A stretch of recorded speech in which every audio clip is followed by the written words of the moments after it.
சொல்றாரு, చెప్తున్నాడు, రాబిన్ நான் ஒரு நித்திய உடன்படிக்கை செய்றேன், నీతో నిత్య నిబంధన చేస్తున్నాను, I am making a everlasting covenant, నీతో నిత్యమైన నిబంధన చేస్తున్నాను. What is that everlasting covenant? నిత్యమైన నిబంధన అంటే ఏమిటి? Oh, you don't worry about your son, మీ పిల్లలను గురించి చింత అవసరం లేదు.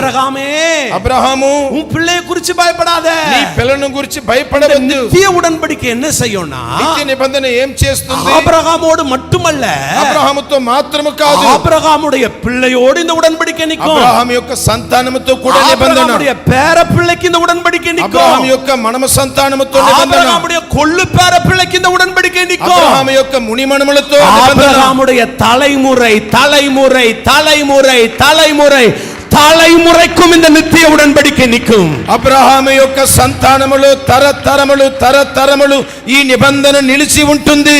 இந்த ஆண்டு விழாவின் போது ఈ వార్షికోత్సవ సందర్భంగా சொல்லுகிற வார்த்தை, దేవుడు మీ చెయ్యి పట్టుకొని చెప్పుచున్న మాట, நான் நித்திய உடன்படிக்கை ஏற்படுத்துகிறேன். ఈనాడు నేను మీతో నిత్య నిబంధన చేస్తున్నాను, నిత్య ఉடன்பడిக்கையை ஏற்படுத்துகிறேன். సంగమా నీతో నేను నిత్య నిబంధన చేస్తున్నాను. పిల్లల குறித்து, నీ సంతానమును గురించి భయపడవద్దు, ఎదుర్కాలத்தை குறித்து భయపడాదే, నీ భవిష్యత్తును గురించి భయపడవద్దు, దినத்தை குறித்து భయపడాదే, రేపటి దినమును గురించి భయపడవద్దు. உன் வலது கையை பிடித்து கர்த்தர் சொல்லுகிறார், నీ దక్షిణస్తము அங்கெல்லாம் நான் அவங்களை பாதுகாப்பேன். అక్కడంతా